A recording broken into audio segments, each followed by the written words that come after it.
the more that was occurring, the more I was able to feel like there was a happiness that I had access to that was within me, that wasn't based off of something in the future, or wasn't based off of I'll be happy once I recover from mold, or I'll be happy once my career picks back up. It was, wait a second, I can actually connect with a subtle, almost quiet happiness that's based on this moment, that's actually always been available to me. It's just about choosing to see it in a healthy, non-forceful, not toxic, positive way, but in a healthy way. Welcome to the Multiverse, where we believe that mushrooms can actually change the world, and that if humans mirrored the magic and wisdom of the fungi kingdom, we would have a far more joyous and connected planet. Each week, we'll be meeting with thought leaders and experts to extract the best insights and stories across everything from functional fungi, psychedelic medicine, and so much more. Thanks for listening. Step into the multiverse with us. Hi, everyone. Welcome back to another episode of Into the Multiverse. This is a very exciting day because this is our first episode of season 2. We are in my new home, and we have one of my favorite people on the planet is sitting across from me. We were actually supposed to record this episode in the fall, and I had a little bit of a mental breakdown the night before. So I ended up canceling the episode, and we went on a walk in lieu of doing this podcast. But now here we are. We made it. We're seven months later, and I'm so excited to have you here. So thank you so much for coming on the show. Thanks, Al. Thanks for having me. It's good to be back on this couch. You've spent a lot of time on this couch. Yeah, I love this couch. Which I'll give a lot of context on, our relationship and all the dynamics of it. But by way of introduction, I've stalked you on the internet many times, like back in the day, but I re-stalked you on the internet and was thinking about like the way that I wanted to introduce you. And so I went back and I listened to a few different podcast clips and episodes, and you've told your story. You've been on so many podcasts. You've told your story about meditation and starting in the music industry, and you've like this epic, crazy resume career, which I'm sure will naturally come out through the course of this conversation. But the things that I'd actually love to focus on is more like the transformation that you've gone through in the last period of your life, like last few years. And when I was thinking about how I wanted to start the conversation, I was thinking about my mental breakdown and like all the different places where we've been a witness to each other's, peaks and valleys and growth. And like so much has happened over the last few years. So this is Jessie Israel, by the way. I didn't say your name. I'm going to explain a little bit about you, but I want to start by talking about mental breakdowns. Before we do that, this is a little intro on you. You're truly one of the most world-class humans that I know, and the utmost integrity, artistry, incredible performer. You're such a dynamic individual. You're very known and one of the most popular people in the meditation and mindfulness world. So that's a lot of people know you. You've been on tour with Oprah Winfrey for your company, The Big Quiet. You're the founder of MediClub. You have so many global organizations and leaders that have worked with you and have incredible things to say about your work. You're also the founder of a cheeseburger club, a Cyclones club, like the list goes on and on and on. And in thinking about your story with mental health, if you had to start by talking about the value of having a mental breakdown, what would you say? What a great question.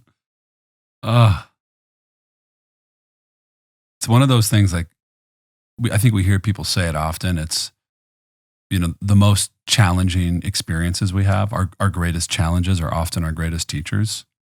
I think it ties to that, like we often need to have a breakdown to have a breakthrough.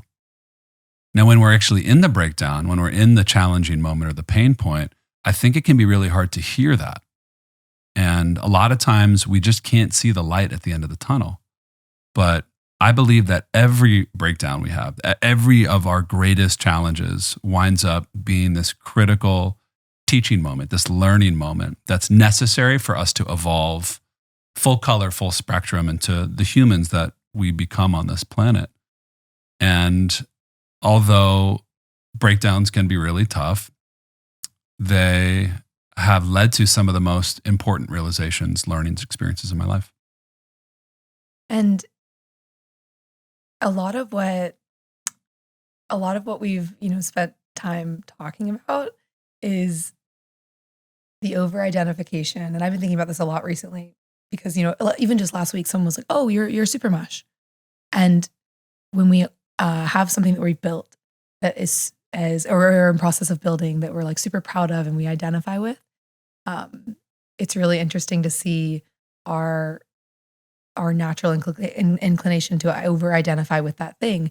And so then when you're in this process of like reinventing yourself, it's super interesting. Like we're in a world where people literally call each other by their Instagram names or by their businesses. And so a lot of even what you've done over the last few years is you still have this amazing organization behind you, but you've made like a pretty different shift. A lot of it was through the lens of COVID and all the kind of environmental factors of it. But how would you describe your decision to make a shift into kind of what you're doing now versus what you were doing a few years ago? Yeah. It's interesting. A few years ago, as the Big Quiet was continuing to grow, and just for context, the Big Quiet, my organization, we host mass meditations at iconic places, thousands of people, awesome musicians. It's been around for about 8 years. And, for the first several years of that journey, I was really identified with the scale and sort of the public facing nature of that work. I mean, the word big is literally in the name, the Big Quiet. I wanted everything to be big. And I think the bigger things got, the prouder I felt. How many thousands of people can we get together to meditate? How can we go to the coolest venues and work with the biggest people? And, eventually, right before COVID, going on tour with Oprah, like you mentioned, and guiding meditations for, 17,000 people at a time. I was like the ultimate scale. And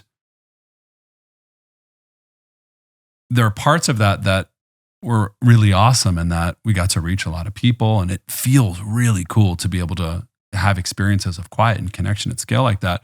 But there was this other major piece to it, which was how much I was identifying with doing work at scale, which I think is really easy in our culture and our society today. How big can we grow our businesses? How many followers can we get? How quickly can we do it? If we're not doing it in the way, at the pace that we think we're supposed to, are we falling behind? Suddenly we start to build this narrative of feeling like we're not enough, right? And this is, I think, a very common, oftentimes unspoken scenario that we experience, in our lives today. So when the pandemic kicked in and when I experienced some health challenges that I'm sure we'll get into, it really forced me to not be able to operate at scale at that way. And it was almost like a death inside of me to not be able to. I mean, we did mass meditations when the pandemic kicked in. The last thing anybody wanted to do was go to a mass event. So it was like this thing that was growing and building suddenly just was something I couldn't do anymore. And it really pushed me to start to think about, well, what matters most? Helping people is a huge piece to my work. So that's for sure. And that was always there. But I also started to look at elements of what allows me to experience the most joy in my life. How can I really find a deeper sense of happiness that's not just tied to my external successes, how big the events are, how many podcasts I'm on, what people think about me and my work? How could I cultivate a lifestyle and a way of showing up in my work that really felt good, that lit me up, that was based off of the man that I am and not based off of these kind of external signals around success? So the more I started to kind of explore and contemplate that, the more I started to make decisions that were based on what feels good in my body. So a lot of that for me meant taking space from always going hard with business in the way that so many of us, I think we're supposed to do, and making the choice to slow down a bit, making the choice to take a break from the Big Quiet, making a choice to just work with people in a one-on-one capacity. I never did that. I always felt like my work needed to be about as many people as possible. I was the mass meditation guy. So I never considered one-on-one work, right? So really starting to lean into these other things that lit me up and that I felt like also were of service.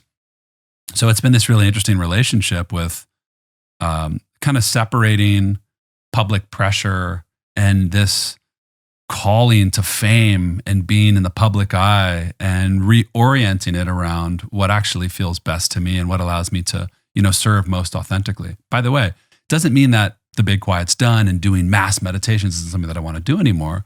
But I think I've built a new framework around how I make choices around how I do work and why.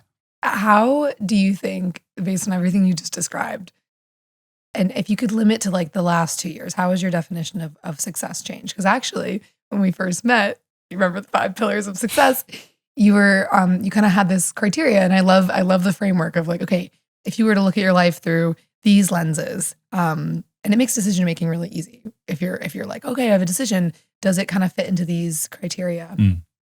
But less about that, more just like, what is your current model of success? And the last piece of context I wanted to give to this is, one of my favorite songs that reminds me a lot of my dad. And I want to talk about my dad, and we'll get into that in a second. Is there's a song, it's a country song, and it's one of my favorite lines is, "It's the people you love that make you rich." And it's like a really cute lyric, but we don't define wealth that way. We know that, right? Like success, all the things we're talking about, mass scale, all of that is the typical like outside external view of success versus how does your nervous system feel around the people that you love. So what is your current definition of success? Yeah, it's something that I'm really still in relationship around. It's something that I'm still really figuring out. There are a couple pieces to it that feel really clear to me right now. The first one is when I'm truly in a place of loving myself. When I'm truly in a place of being able to stop and say, wait a second, yes, there's more stuff I want to achieve. Yes, there's more I want to do. But when I can stop and look back on the life I've lived, everything I've been through, achieved, created, wins, losses, ways I've fucked up, but looked at the journey and been able to pause and say, wow, look at the progress that I've made. I'm proud of the man that I am just for being here today. Imperfectly perfect, right? When I can come to that place of loving myself and believing in myself, anything is possible. And I want to start with defining success by starting with this idea of when I'm in a place of really loving and appreciating myself and my progress on this earth, that feels like a big part of success. Because from that place, if it's in relationships, if it's with family and friends, if it's in love, if it's in work, me being able to bring my own love to those things is going to create so much more of that like more traditional version of success. So I think that's a really big piece of it to me is it's success. A lot of success for me is defined around my relationship with myself. And I think another piece of I guess there's kind of like 3 pillars that I think of. It's relationship to myself, relationship to a greater power, and relationship to others. So I think the relationship to the greater power piece is when I'm in a place of really knowing that there's a greater power that has my back. A lot of times I think we talk about it through the lens of trust. I'm going to surrender. I'm going to trust. I think there's actually a deeper level to it, which goes beyond trust. It's knowing that nature has our back.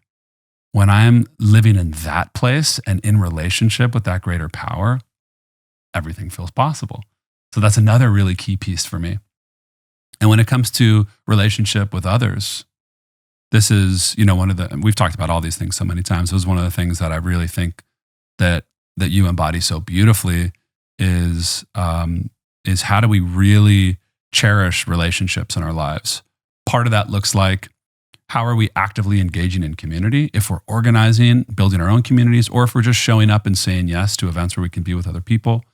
And then on a smaller scale, it's how are we making sure that in those one-to-one relationships, friendships, family dynamics, romantic partnerships, that there's real depth, that we're really listening to the people in our lives, that we're really showing up for them, and that we're revealing our truths, not just the surface stuff, but the deep stuff. Because when we go there, that connection is so rich. It's so life-giving.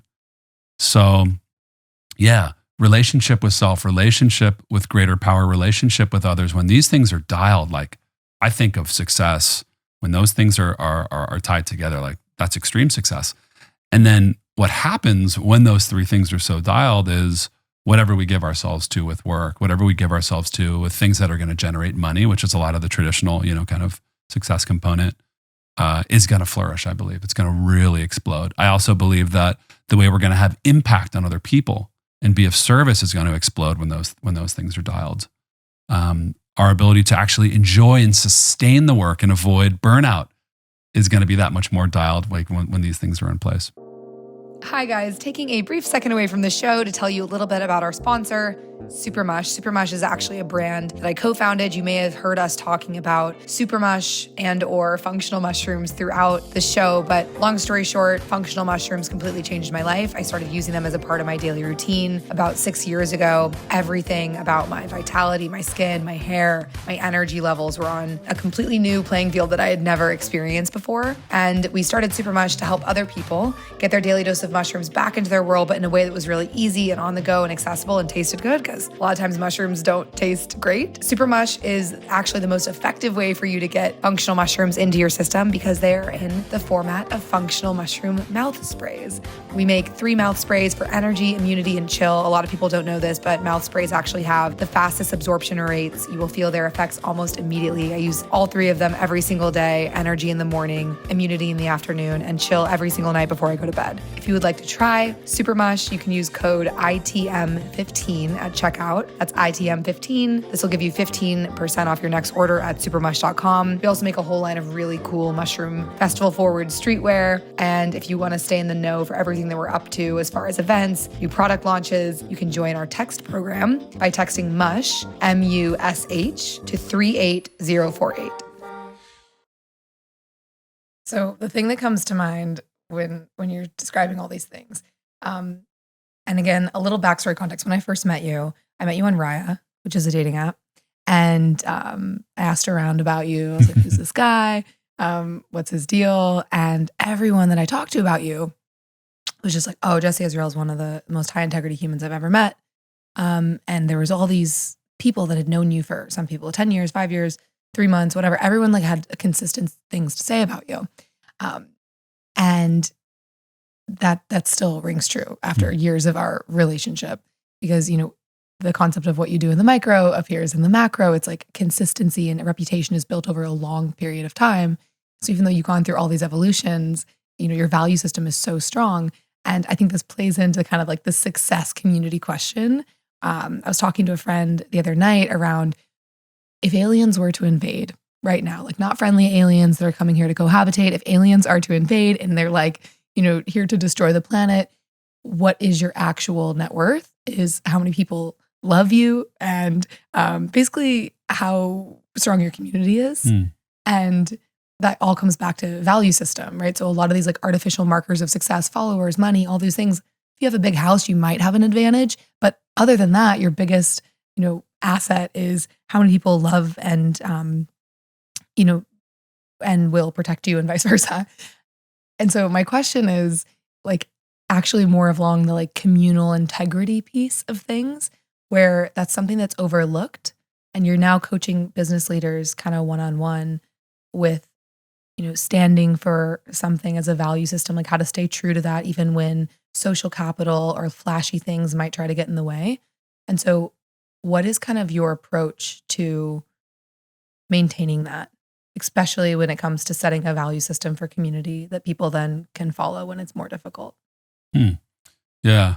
I think there are a couple pieces to this. I mean, the first thing that I want to be clear about is I believe that there's a direct relationship between these more intrinsic happiness qualities and extrinsic happiness qualities. Like I really believe that the message here is not just it's all about community, it's all about, love, it's all about how we treat ourselves. That's happiness, that's it. There's a lot of beauty in that message, but I'm also a realist. I understand that we have real needs and that by acquiring money and having things, that can be a way to express and enjoy that happiness and kind of further our impact. But I do think that where we've got it backwards is the belief is that for us to be happy, we need to generate success in the way that we think of success first. So we have a lot of us are out here a lot of people in business leaders included, are out here feeling like once we achieve that success, then we can be happy. And this is something that we've talked so much about. And you were the first person I heard to use this concept of destination happiness. And what I believe, what I've seen with people I've worked with, what I've seen through really interesting research is that if we can flip it, if we can actually prioritize happiness first, then success comes, including the financial success comes in a whole other way. And our ability to enjoy it is that much deeper and that much greater. So when it comes to working with business leaders, and this is true for all people, really like part of what I like to start with and look at is how can we dial in those intrinsic qualities around happiness, not the things that are focused on how much bigger can we grow your business? What's the bucket list stuff that you want to hit first? Instead, I like to start with something called a reverse bucket list. A bucket list is what are those big lifelong goals or kind of huge targets that we want to hit in our lives. And that can feel really exciting and energizing to create that and go for that. A reverse bucket list is when we actually create a list of the things that we're proud of ourselves for, the achievements and the accomplishments that we can kind of take some time to celebrate, right? I find that if we're able to, actually slow down and celebrate what we have first, and then hone in on the relationships that we can deepen, the communities that we can really fuel and give ourselves to, the ways that we might speak to ourselves and treat ourselves differently so we can really build up that self-relationship muscle. That if we can start with some of this foundational stuff, and yes, community is a big part of it, then you create a foundation for generating a lot more financial success and traditional success. So I like to start there. I like to look at what's the intrinsic stuff that's out of whack. Sometimes it's about family dynamics. Sometimes it's love life. A lot of times it's about well-being, self-care. I think for so many of us, a big part of it is how we speak to ourselves. Such a big part of it is the self-doubt and the challenges around self-worth, right? So when we start with this stuff and we focus on this stuff, it's pretty incredible to see what grows from there. I think this is a great place to talk about mold, which I know is your probably least favorite and favorite subject at the same time. I was listening to a little clip from a podcast where someone asked you a question about, or you brought up mold, and the response was it's not something I like to give a lot of life to, but it's so important. And given this is a podcast about fungi, it definitely has to come Yes. up. And so a little more context in our relationship. So Jesse and I met probably right after the pandemic started, a little over 3 years ago. Summer 2020. Summer 2020 in LA. We started dating. We dated for a year and a half, and then transitioned into my view of it, my version of how I describe it is what really feels like family. You're one of my best friends. You're one of my favorite humans on the planet. I adore your current partner, Melissa, who's just angel of a human. And we have this really special dynamic between us, which I want to get into. But that's just a little context of kind of where we came from and how we landed here. But what kind of forged our relationship in the fire. And I actually believe even deepened our ability to move into a beautiful version of friendship now is this really extreme, one of the extreme situations we went through with mold. It's one of the questions I get the most, it's one of the topics I get the most questions about when I post about it, even if it's just a little story, because so many people suffer with toxic mold illness.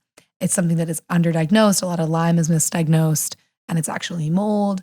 A lot of times when you can't figure out what's wrong with you, it's mold. It's a crazy cognitive impairment, can create a lot of physical issues. We both went through toxic mold poisoning together through different homes we lived at in Venice, and we just felt like we were kind of running from mold for a while. And so my question is, because you brought up this destination happiness mindset, this is what really locked it in for me, because I would wake up with, my mold symptoms where my face was swollen and I felt like shit. And I just was not myself. I felt like I was living in a ghost body. And you've had a, similar experience, different symptoms. But I had to make a promise to myself that I was going to, if I was going to live my life, if I was going to wake up like this every day for the rest of my life, because it really wasn't getting better for a while, that I was just going to accept it and choose to be happy and not wait till I felt better to then go back into the things. And I think that concept applies to everything. So I'm curious what your thoughts are on it. Yeah. Yeah. We've touched on it for sure. And I got to say, it was that experience that I had with mold that where I first started to understand this concept, because you were sharing it with me. And it's a huge part of what I believe in my work. And I want to acknowledge you for really introducing it to me through that experience. So thank you. And it's so cool to be able to talk about it here on the podcast. For me, going on tour with Oprah at the start of 2020 was kind of this like peak career moment. The Big Quiet over the course of 5 years went from 20-person meditation to arenas full of people meditating with Oprah. And right after that arena tour, pandemic kicked in, everything shifted, like I mentioned earlier. And then I wanted to figure out how to do the virtual thing. And I wound up moving to a house in the canals, as you know about. And I set up a little virtual studio where I could do my work. On the Venice canals. If you're listening to this, don't do it. And it was this really interesting moment in my life, because having just come off the tour and kind of being seen as Oprah's meditation guide, there was a lot of demand for my work to help people with their mental health and to strengthen their minds through meditation. I was keynoting about it. I was guiding meditations about it. I was, going on national TV talking about how to be well during the pandemic. But meanwhile, while this was unfolding, I felt the most unwell I'd ever felt. My brain wasn't functioning in the way that it usually was, to the point where I was forgetting the names of some of the most important people in my life. I was experiencing panic and pretty violent anger. And I would give talks and guide meditations and just forget what I was saying. And I've never experienced imposter syndrome to this capacity before, especially the peak that I was at in this moment of my career, to feel that low. And I remember saying to my mom, talking to her about this, Mom, people think of me as this mindfulness expert, and I think I'm losing my mind. And I think what was ultimately so challenging about that, and just, shout out to anybody who's dealt with an illness that is confusing or chronic.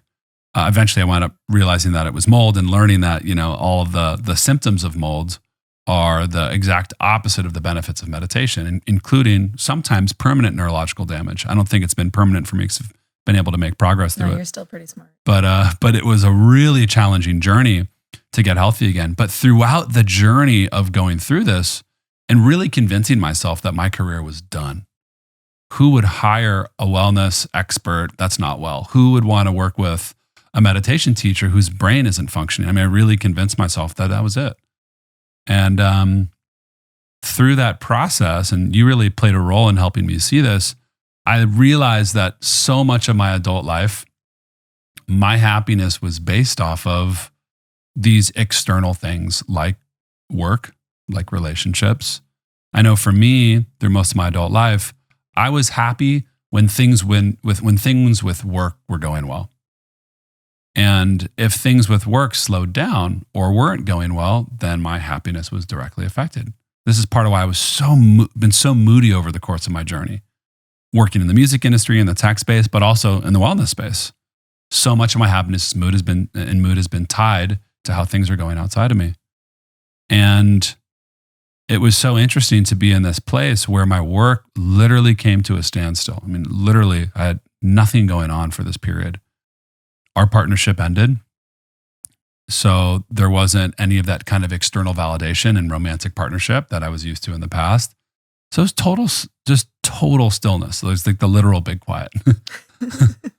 And it was so uncomfortable for me, someone that's identified so much with bigness in work, so much of, the scale in work, like I talked about earlier, to just have nothing happening. And it was really painful for a while. You remember, it was very hard for me to get out of the mindset that the scarcity and that was so thick, and the feelings of I fucked it all up, I missed my moment, I'm becoming irrelevant. It was so deep. It was really hard for me to break out of it. But through things that you shared and through other important people in my life, I was able to have this moment. It was a very low morning that I had where something shifted in me, where I said, all right, if I choose to continue to live my life through this perspective of I'm not enough, I missed out on the moment, I'm fucked. Like, I'll continue to create that. I really believe that our thoughts create our reality, that we find evidence for what we choose to believe. And the more that I was choosing that narrative of this fucking sucks, I'm never going to be happy unless this is happening in my work and this is happening with my health. If I continued with that narrative, I'd continue to create the reality that I was seeing. So it was clear that it was time to make a change.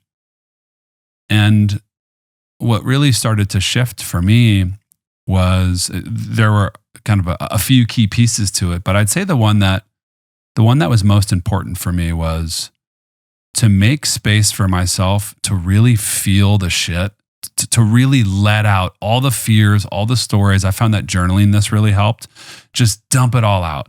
And then once it got out of my head, to start to intentionally find the beauty in my life, to start to intentionally see the good that was still existing all around me, just like you had encouraged me to do. So I started to create this new practice where when the thoughts would come up, oftentimes in the morning, around how behind I was, how I was never going to get better from my sickness, right? I was running out of money. My peers are all kicking ass, whatever the narrative was. I would give room for those thoughts for a moment. And then I would intentionally pause and say, all right, well, what are just 3 things that I can name in my life right now that are good? What are 3 things about this moment right now that are beautiful? And as cliche and as simple as it sounds, I committed to that. Every time those negative thoughts would come in, I would make space for them. And then I would make the adjustment to, find that sort of hidden happiness in the moment. And I didn't know it at the time, but when we're in that negative thinking state, when we're feeling behind or when we're feeling really defeated by a chronic illness or an injury or whatever, and we are really deeply leaning into those negative thoughts, our brain is activated and the neural pathways in our mind become, in our brain become very malleable. So the more we give in to those negative thoughts, the deeper those pathways form. And this is very normal and very common. And by the way, I do not support people like the toxic positivity, like just be positive all the time. I think that there's importance in feeling that discomfort and feeling those thoughts. But feeling those thoughts activates the malleability in the brain. So when that's happening, there's this opportunity for us to feel the pain, feel the negative, and then make the choice to see what goes beyond it. Right. So for me, it was connecting with gratitude, and it was connecting with goodness in my life. And what that does is it shifts the neural pathway from that negative pathway to the positive pathway. I didn't know it at the time, didn't learn about this till later on, but by consciously having this practice where I would do this every single day, my go-to brain state just started to shift to the positive. Instead of focusing on how shitty it was that I was still sick or how my career had come to a standstill, instead my mind would go to, the friendships that I had, or, the beauty in being able to live in LA and just take a walk down the street and have this, this gorgeous sun hit my skin, or the fact that I could go visit my parents who live, 15-minute drive away. That just started to become the shift for me, just the natural shift for me. So the more that was occurring, the more I was able to feel like there was a happiness that I had access to that was within me, that wasn't based off of something in the future, or wasn't based off of I'll be happy once I recover from mold, or I'll be happy once my career picks back up. It was, wait a second, I can actually connect with a subtle, almost quiet happiness that's based on this moment, that's actually always been available to me. It's just about choosing to see it in a healthy, non-forceful, not toxic, positive way, but in a healthy way. From that place of connecting with happiness now, instead of happiness being a destination, so much changed for me. And I found that my relationships deepened. I was able to find more gratifying, meaningful ways to do my work. I don't think coincidentally, but I wound up moving into a place with money where I wound up making far more than I ever made before in my career, with also a lot less effort, and just found that I was able to be more present, more pleasant with the people that matter most in my life. Now, the reality is, this is not an easy thing to do. It's very, very easy to unlearn so much of what we've been told about destination happiness, But what I know is that it is possible, and that it is something that I think we can have more conversations around. I think this is a great place to talk about psychedelics because a lot of the Yeah, concepts absolutely. that you're talking about, this, you know, and you can do it through meditation, through all of these, through with zero any hallucinogens or any external substance in your system. But a lot of this unwiring or rewiring of the brain, a lot of removing yourself from, your default mode network where you make these like constant grooves of consistent behavior patterns can be uprooted through a psychedelic experience. Even when I talk about microdosing, it's that it's just I describe it as that like subtle shift. It's not this subperceptual. It's this subtle, just like opening your eyes a little bit to the heaven that exists all around you, which is a concept that we talk about a lot. And psychedelics are so powerful for this. And how I want to bring them into the conversation is I actually believe, and this is something that I've chatted with many people about that are going through a breakup or transitioning out of a relationship. My relationship with psychedelics was so helpful for our partnership split. And it was because of my conversations within myself through psilocybin mushrooms, through MDMA, through different psychedelic experiences that I was grateful enough to have with some world-class facilitators, through my use of microdosing, and all of these tools were really helpul for me and changing the narrative of like one path, right? When you're in a relationship with someone, you're like, oh, is this going to be something that turns into X, Y, and Z? Is this going to be like a forever thing? Versus a total rewiring of that into our relationship now, which I actually believe is like the highest form of our relationship. Yeah, I agree. And it's one of the greatest gifts in my life. And I also, do want to share publicly that, I genuinely believe I wouldn't still have the company if it wasn't for you, because of so many different dynamics that you were so helpful in keeping me in integrity around. And it was just such a important season. And so that transition of that season, through so many of our conversations, through my experience with psychedelics, has like led to our version now. So first question with you about psychedelics is, through the lens even of our relationship or any relationship that you're transitioning out of, like, what have psychedelics taught you about romantic partnership? Wow, that's a big question. Admittedly, and you know this, psychedelics are something that I've spent small amount of time with.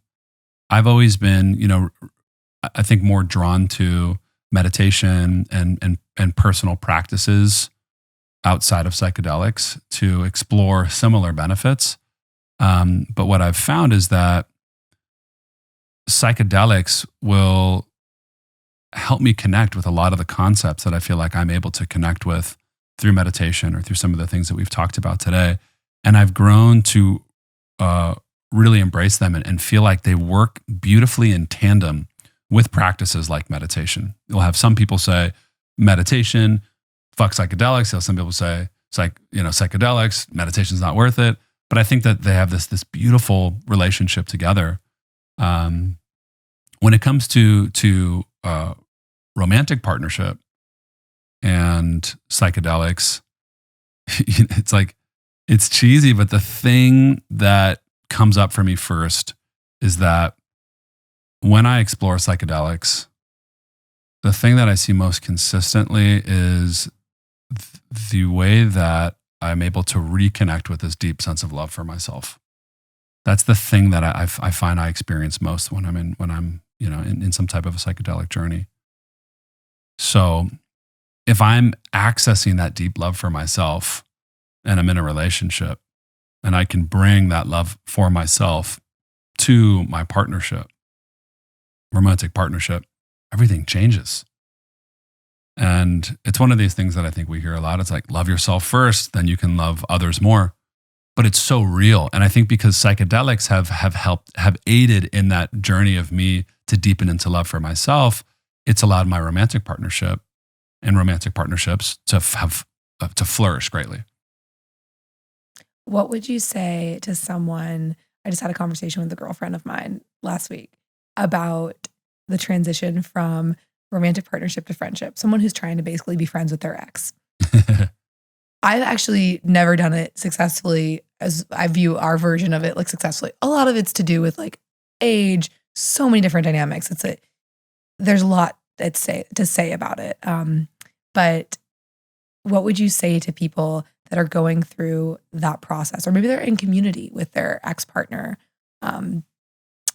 Any lessons or takeaways? Yeah. I'm glad that we're talking about it, because when I share with people that we're such close friends and that we also have this beautiful triangular friendship with Melissa, people are blown away. And I want to make sure that you can answer this too, because I think that so much of our ability to do this comes from you. So I want to make sure that after I answer, you can answer.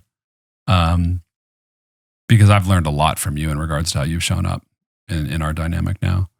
But I would say for people that are interested in exploring this, one thing that I think is super important that we wound up doing, but it took us a little bit of time to do, is to have a period of time where there's just no communicating.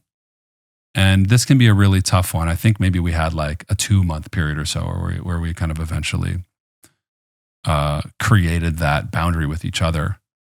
But I think that it's so important when we're moving out of partnership and we're exploring what that next dynamic looks like. If it means I'm not interested in this person in my life at all, or if I'm hoping to build a meaningful friendship like what we have, that having a minimum of 2 months of no talking, no communicating, even though it's really tough, even though it might mean taking turns with who hangs out with the friends or figuring out some sort of a system, I think it's a really, really necessary component to resetting, planting new soil. I feel like that's when we were able to really start to shift after that break, was when you and I were able to really start to shift into this deeper friendship.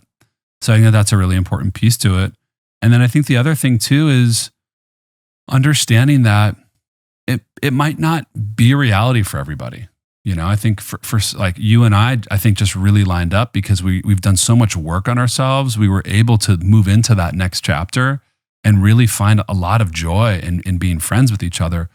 But I do see people force it sometimes. And I think it's okay for some people to make the choice to maybe not have that friendship, or that maybe it's something that gets revisited further down the road, than more than 2 months. So I think not putting that pressure on people is really important as well. And the third one I'd say is just communication, which is something that, I think you and I did really beautifully, is we would have our walks where we would check in and see how it was feeling. How is it feeling to be exploring friendship in this way? Does it feel when this thing comes up with our friends, or when this thing comes up with dating somebody, and having the space to really talk through it and move through it, I think allows for that kind of fluidity and connection in the next phase of partnership, friendship to occur. What about you? What do you think? Yeah, I think it's such an interesting topic. And the first thing that feels, the most present to say about it, which we actually discussed right as we were going through this transition, whatever it was, like a year and a half ago, something along those lines, maybe even a little bit longer. And a lot of people in a relationship, I see, they leave way too soon. They leave before there's more to be explored, and they're kind of, something will come up and they're like, it's just, we're not compatible. It's not a fit. And so they leave and they go to the next thing, and then you end up running into the same issue with the next person, because it's actually not, maybe it's a co-creation, but they leave way too soon. And then some people stay way longer than they should, where they have, explored all of the kind of different modalities to see if this is a fit, and it's not. And then you overexhaust it and you kind of spiritually bypass yourself into staying in the thing. Right. I actually think what was so special about our dynamic is that we stayed for like the perfect amount of time.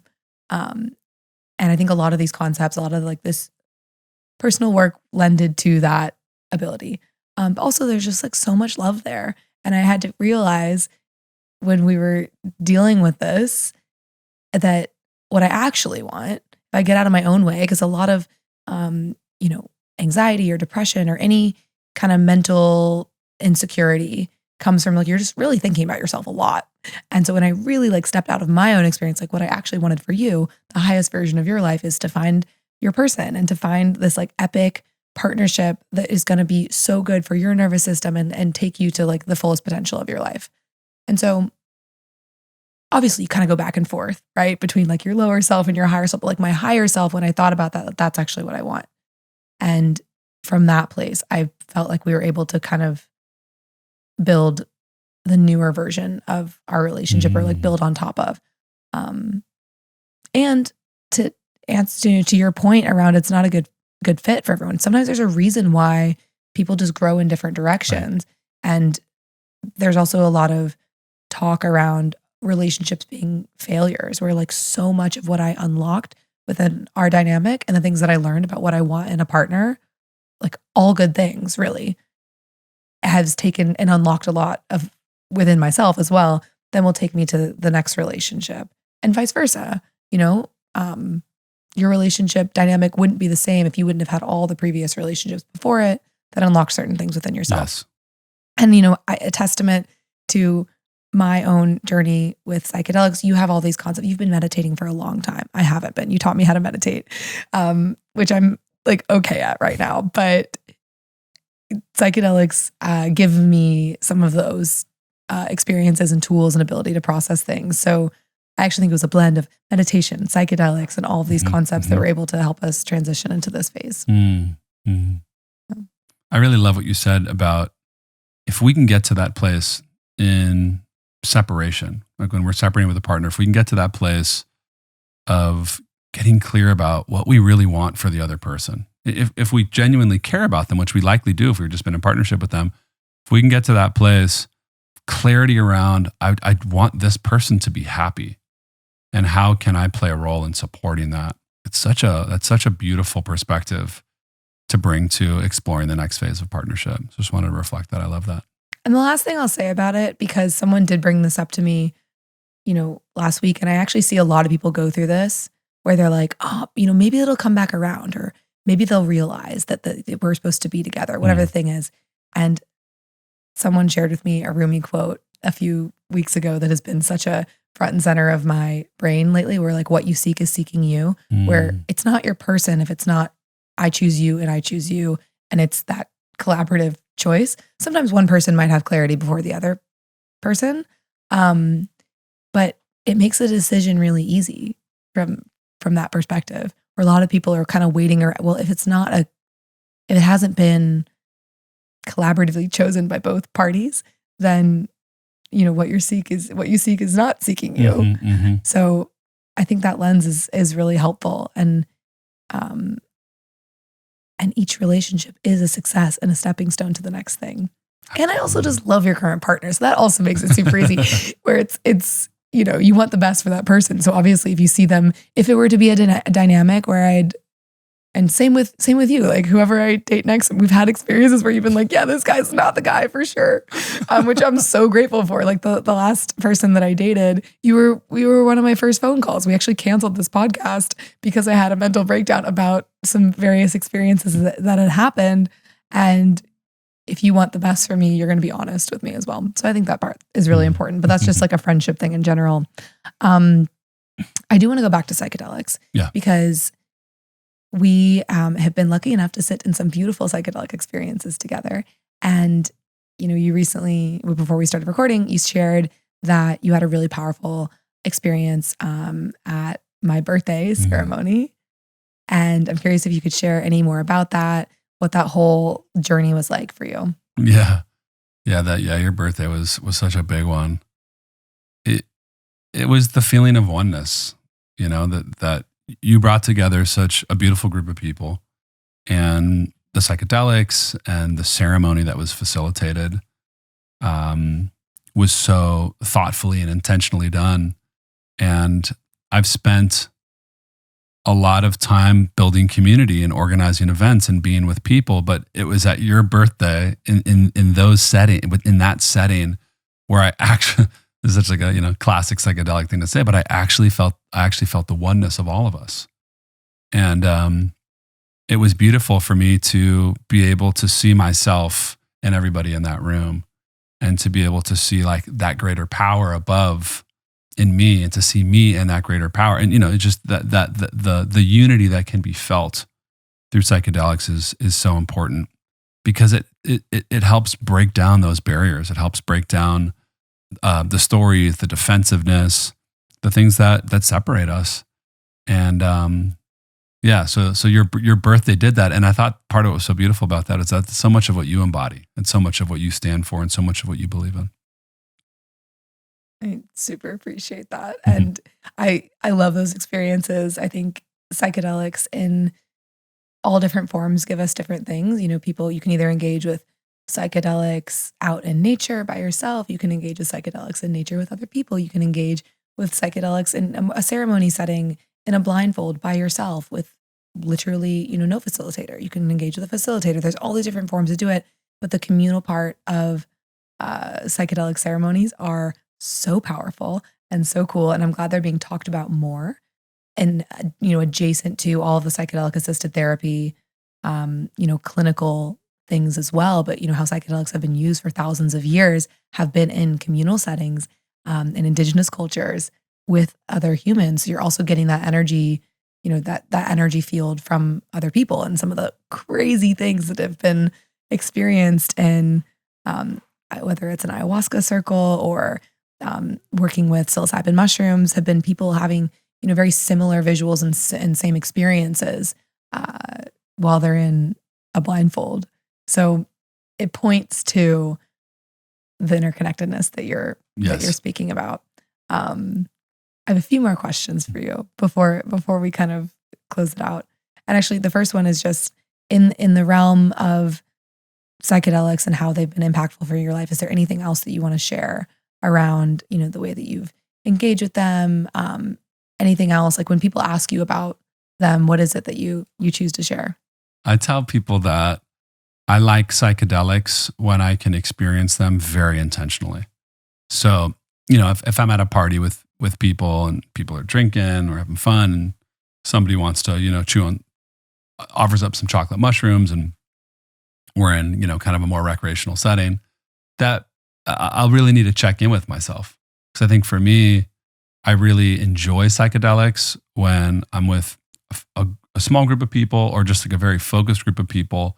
We're really clear about why we're going to go on that journey, why we're putting that medicine in our bodies. There's clarity around what the intention is, what we're hoping to, bring to it and get through it and get from it. That to me is when I find I'm in best relationship with psychedelics. And I just like to name it because I think it can be really easy to treat psychedelics like the way that maybe we treat marijuana or the way that we treat alcohol. And I think that if that works for people, that's fine. But for me, there's like a sacredness that I find if I bring to it, an intentionality that I bring to it, I get a lot more out of it. And, the psilocybin mushrooms we're talking about, the reason why I find it funny, right? Because, the things we've talked about in this podcast are mold and psilocybin mushrooms. And, I have a functional mushroom company, which you were very much, we were in our relationship, our romantic relationship when I was first starting to build Super Mush and get that out in the world. So mushrooms are everywhere. They're such a part of our world. There's so much that you can learn from them through things like mold, through psilocybin, through functional mushrooms. And a lot of what the mold taught us, I find to be equally as powerful as psilocybin. The lessons come in different ways, but actually a lot of like what helped get through the mold, which is also fungi, right? Like the fungi had infested our bodies. And then so my working with psychedelics to process the emotional trauma, so to speak, of the mold, it's just a funny thing. Like our worst experiences and our best often come from the same thing. Right. That's so true. I hadn't thought of that in that way. Yeah. Fungi, we are more closely related in DNA to fungi than we are to plants. So humans share a lot of our DNA with fungi. The reason why they love our system so much and a lot of the infections that people have are fungal infections. It comes from this imbalance. And, I've talked about this on the podcast before, but a brief tangent on it is when mold, the reason why we got infected with mold is because mold is eating our homes. Right. It is literally eating these buildings that we live in when they have, they're exposed to moisture, which is that another lesson from the mushrooms that we're not supposed to be inside. Yeah, that's right. Because healing in nature, all these things you're talking about. Be nomadic, yeah. Yeah. Okay. I have a few more questions. Your current work is a lot of speaking and one-on-one coaching, and it's this whole different version of your career, but it's super successful. You're working with some world-class people. And I wanted to ask a question around what your current talk is about. I know we've talked about it a lot. It's this destination happiness concept. You actually pulled in the story about my dad, which I just recorded a podcast with my mom about. So anyone that is listening to this and you want to hear that episode, it's really awesome, really beautiful. You've listened to it, but curious of, why you kind of decided to pull, and I've already shared this full story on the podcast, so everything goes, but why you decided to kind of pull the narrative around my dad into it, and why you think it's a story that people will resonate with. When I was going through my mold journey and I was in that super low point, I remember you wanting to help me and wanting me to see the good that still existed in my life, even though I was in such a dark place. And I remember you saying to me, this is something that my dad deals with in a different way. What you had shared with me was that your dad, Marty, was so focused on working hard and so focused on getting to that point of retirement, and that once he reached that point, he'd finally be able to relax. He'd finally be able to really kind of soak up all the good in his world. And the message you gave him was the message that was similar that you'd give to me, which was, it's not about living in the future. It's about or waiting for the future or working towards the future. It's about soaking up the now. And when your dad passed away unexpectedly and we got to spend time talking about him and his life and the things he taught you, I remember that conversation that you and I had on this couch where I asked you questions about the last year or so of your dad's life. And what was so clear was that although Marty died 5 days before he officially retired, which in some ways was so tragic because he'd worked so hard to reach this point of retirement to then soak up his life. But I think what we were able to really unpack was that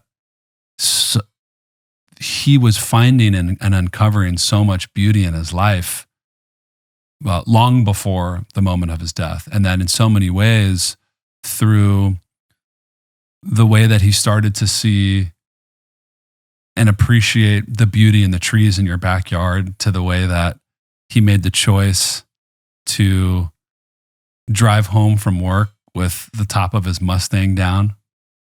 And even though it was like, the heart of the winter, the way that he would text your mom how much he loved her every morning, the way that he would call you and your siblings every day just for a quick check-in, the way that, he would climb up on the big unicorn floaty in the pool and your mom would catch him doing his thing. He, in so many ways, actually embodied this concept of happiness now instead of destination happiness. And I actually think that there's so much to learn and celebrate about how he embodied that in his final year of his life, that is a far greater teacher and far greater reminder to us to really soak up the good in our life now, because we never know when we might die, than the tragedy of him dying 5 days before he retired. There's so much more, I think, a beauty in learning and in looking at how he lived his life in that last year than the learning of, he was so close to retiring.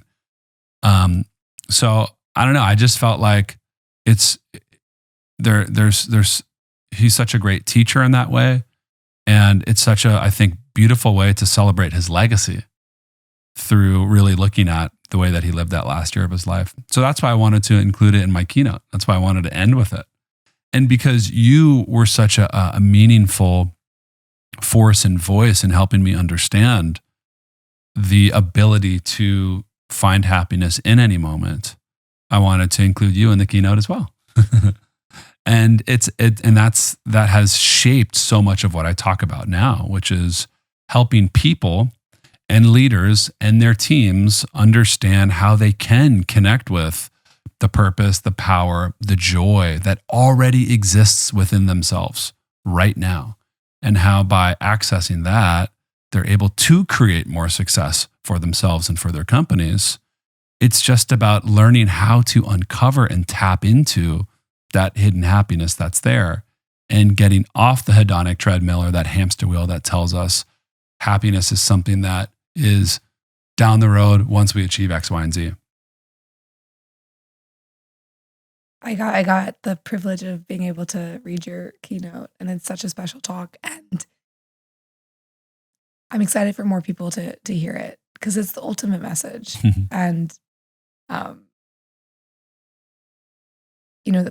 acknowledgement for you is,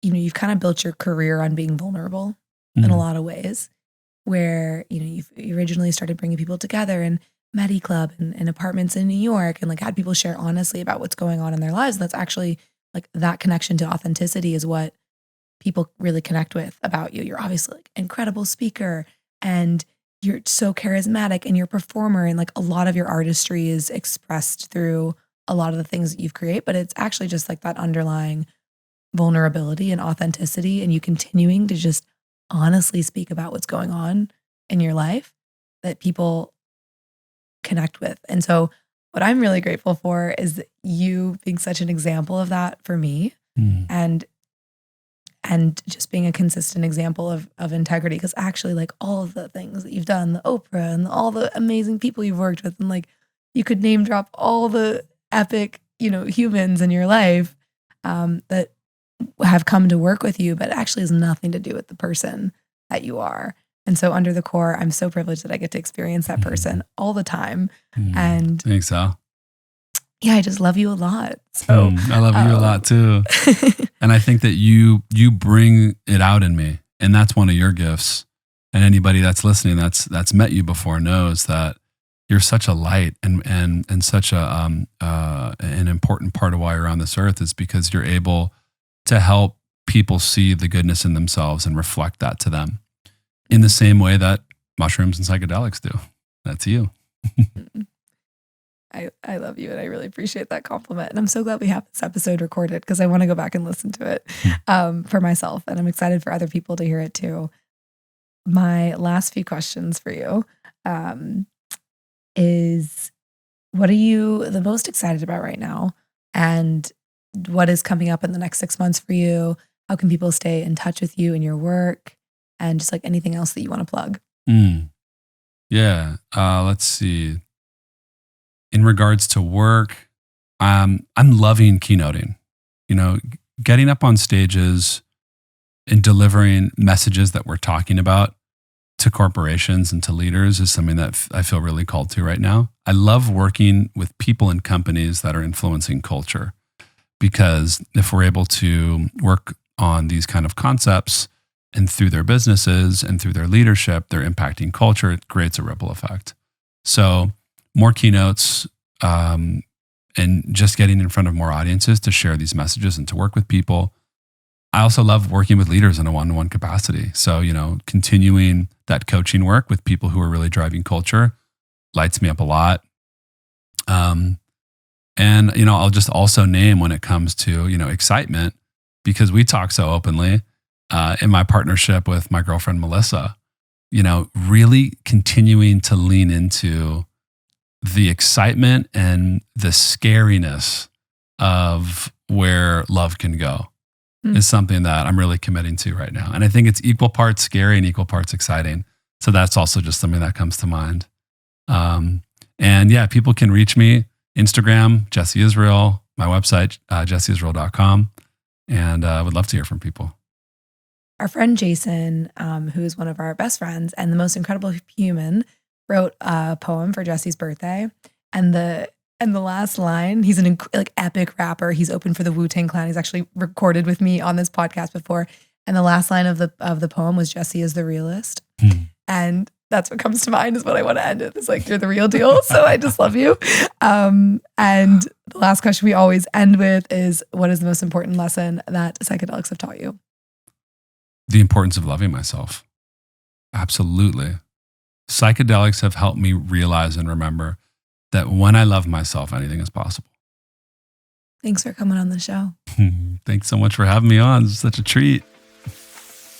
Thanks for diving into the multiverse with us. If you're interested in being a featured guest on the show, sponsorship, partnership, or you're just mushroom curious, we're always looking to expand our mycelium network. Be sure to follow us on Instagram at Into the Multiverse, where you can find clips from this podcast, psychedelic legalization news, events that we're doing, and so much more. We've also created our own in-house consumer lifestyle brand called Super Mush. We make mushroom mouth sprays. We make a whole line of mushroom streetwear. You can find it on Instagram at Supermush or online at supermush.com. We'll see you next week. Much love.